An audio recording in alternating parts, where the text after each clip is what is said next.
ថ្ងៃនេះយើងនិយាយគ្នាខ្លីៗអំពី understand ពី Linux command line តែយើងអាចប្រើប្រាស់កម្មវិធីមួយឈ្មោះថា Gitbash ក៏បានដែរអញ្ចឹងអ្នកនរគ្នាទៅ download Gitbash មកអូខេ Gitbash bash តឡើងមកយើងបាន terminal បែបនេះហើយរបៀបដែលយើង interact នៅលើ terminal Gitbash ហ្នឹងគឺឲ្យយើងសម្រាប់អ្នកដែលចូលចិត្ត Linux ទេណាគឺអាចប្រើប្រាស់បាន the same way នៅលើ Linux តែយើងអនុវត្តលើ Windows អូខេមកអញ្ចឹងយើងឧបមាថាយើងចង់ចូលទៅកាន់ desktop សម្រាប់យើងនៅ home នេះគឺសញ្ញា home ហ្នឹងណាសញ្ញានេះគឺ home ហើយចង់ដឹងថា home មែនឬក៏អត់យើងត្រង់វាយ command pwd អូខេអញ្ចឹងនៅ home មែនគឺនៅ try c user ឈ្មោះរបស់ user អូខេអញ្ចឹងយើងអាចចូលមើលបានចូល try c user ហើយឈ្មោះរបស់ user យើងចូលមកយើងឃើញ file ច្រើនទេអញ្ចឹងចង់មើល file នឹងដូចនេះគឺយើងប្រើ lr គឺឃើញអា file ច្រើនមិញហ្នឹងអូខេតែយើងចាប់អារម្មណ៍អានេះអាចចុចយើងមើលឃើញតែនេះមើលអត់ឃើញយើងអាចបន្ថែម ls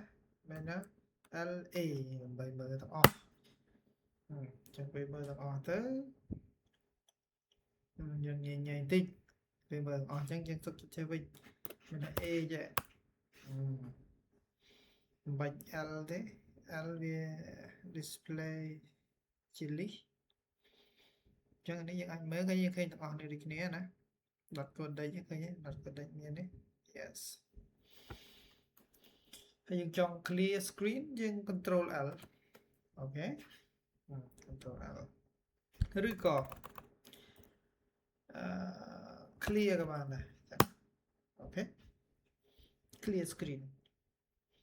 ហើយយើងចង់ទៅណាទៀតហើយមួយទៀតដើម្បីយើងត្រូវ understand ពី Linux ហ្នឹងគឺឥឡូវថាយើងនៅទីតាំងនេះដែរយើងចង់ថយក្រោយមួយយើងអាចប្រើ cd ចុចយើងថយមួយចូលមក c user យើងឃើញទេអញ្ចឹងទៅដល់ try c យើងអាចប្រើ cd ចុចក៏បានឬយើងចង់ថយទៅមុខវិញត្រេ cd ត្រេវាត្រឡប់ថយក្រោយមក user នឹងវិញទីតាំងចាស់នេះវាទឹកទៅមកណាហើយ style របស់ Linux យើងទៅដឹងថាធំបំផុតគឺ slash ដែលគេហៅថា root អញ្ចឹងណា root location ជា root គឺផ្ទាល់តាំងអត់មានណាធំជាង slash នោះទៀតទេអញ្ចឹងបើយើងចង់ទៅផ្ទាល់គឺ cd slash អញ្ចឹងហើយដោយសារតែរបៀបវា represent window យើងមាន try c try d ទេយើងសាក ls មើលឃើញអីខ្លះអត់ឃើញអីដល់នឹងច្រើននេះទេប៉ុន្តែយើងអាចចូល try c try d បានអញ្ចឹងមាន cd/c ហើយយើងកំពុងចូលក្នុង try c អាច ls មើលបាន cd/d ចូល try d អូខេយើងឃើញមាន folder training មានមែនអត់ចូល try d មកឃើញមាន training អូខេចឹងគាត់តែយើងចេះ interact ចុះឡើងប៉ុណ្ណឹងគឺយើងអាចរៀន Linux បានស្រួលជាង understand ពី Linux ហើយស្គាល់វាបានមួយចំនួនដូចជា who am I user យើងឈ្មោះអីគេ date ឆែកមើល date អូខេ calendar បើសិនជា install នៅ Linux នឹងមានហើយតែស្អាតតែបាសនឹងវាអត់មានទេអូដូចជា khal ក៏មានអូខេបែបហ្នឹងហើយយើង interact បែបហ្នឹងហើយយើងចង់បង្កើត folder មួយឥឡូវថាយើង try d នេះយើងពុំចូល try d យើងចង់បង្កើត folder មួយថា demo អញ្ចឹង mk make directory នឹង folder demo ហ្នឹងឃើញ demo មកហើយយើងចូលក្នុង demo មកអញ្ចឹង cd demo អញ្ចឹងដឹងថាមែនអត់ចូលដល់មែនអត់ចាតែមកយើងចង់បង្កើត file យើង type ឧទាហរណ៍ថា touch a b c អូខេយើងមាន file 3ហើយ Linux វាអត់ប្រកាន់ extension ទេប៉ុន្តែ Windows វាមើលទៅវាអត់ដឹងថាអីទេចឹងបើយើងចង់លុបវាចេញវិញ rm address abc អូខេតែមកយើងចង់បង្កើតជា file text ចឹងយើងដាក់ថា demo.txt address file text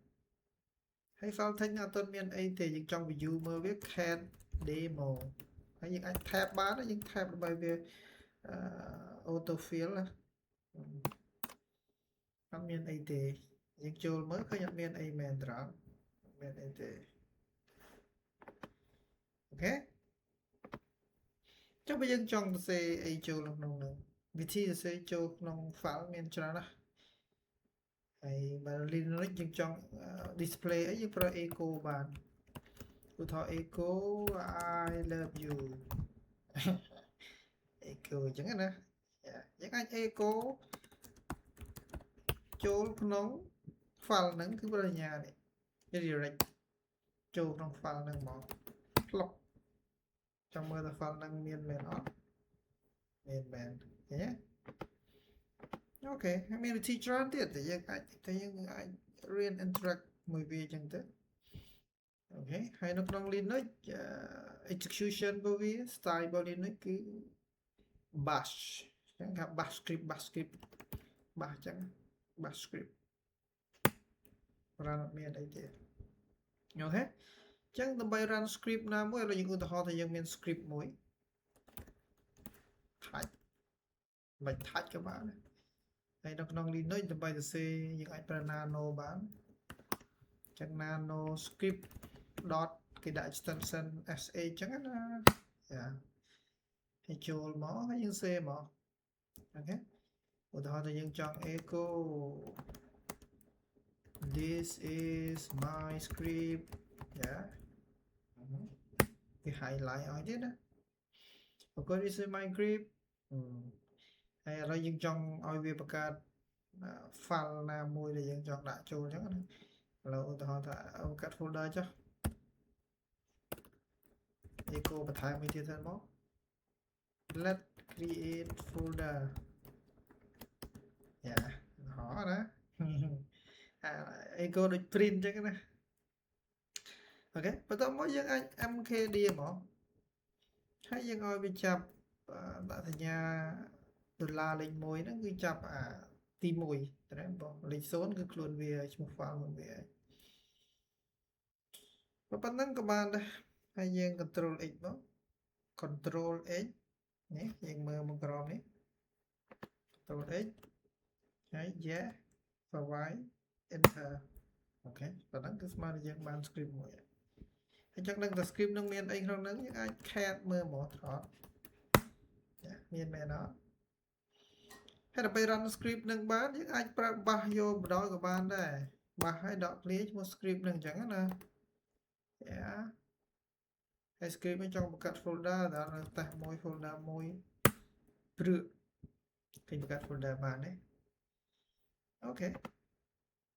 ប៉ុន្តែ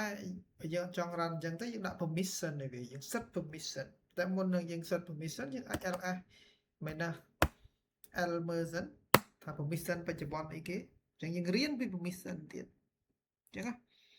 យើងរៀន permission មកឡើយថា script បច្ចុប្បន្នគឺ permission វា read read ណាអានេះមានន័យថា owner មានសិទ្ធ write read write អូខេនេះមានសិទ្ធ read write ហើយ group មានសិទ្ធ read ហើយអ្នកដទៃមានសិទ្ធ read អញ្ចឹងណាអានេះ owner group owner ហើយនឹង other user មកឡើយយើងអាចឲ្យ user ខ្លួនឯងហ្នឹង owner មានសិទ្ធ execute អញ្ចឹងយើងអាច ch mode o បូក x យើងបូក x ថាឲ្យមានសិទ្ធ execute អញ្ចឹងណា script មើល ls ណា la ទៅទៀតអញ្ចឹងយើងឃើញថា script របស់យើងមិញដាក់ permission ឲ្យ script នោះ script មិនវាចូលអញ្ចឹងឥឡូវដាក់បូក x យកមកទៅ ch mode ហ្នឹងគឺយើង change permission អញ្ចឹងណា modify បូក x script xa tiền đó.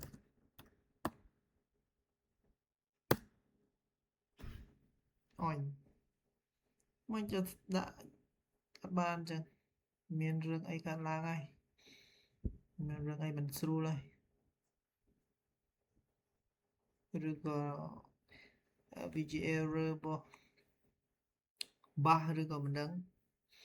ok ở đây ở đây chừng xạ ran xạ mơ đa ọt tapi ku ta miễn dịch execute đấy ở đây chơi với chừng xạ ch một bel bel bel trong đằng anh ấy cứ đã không biết sân phanh mà anh mơ mà oh lì nhảy mà run đỡ cho rồi hot oi mà nhí oi run ta ok nhỉ oi run đây ta biết đã ta đang error nó là bạc rồi cái gì mấy ok tao là những run tapi mana lebih run skill itu yang ada jangan ini run location hay setelah file mu ini coba yang coba buka folder 2 của họ đấy thế nhé ok miền rừng tròn tiền ai explore vào time một ai chẳng là nhá ok bye bye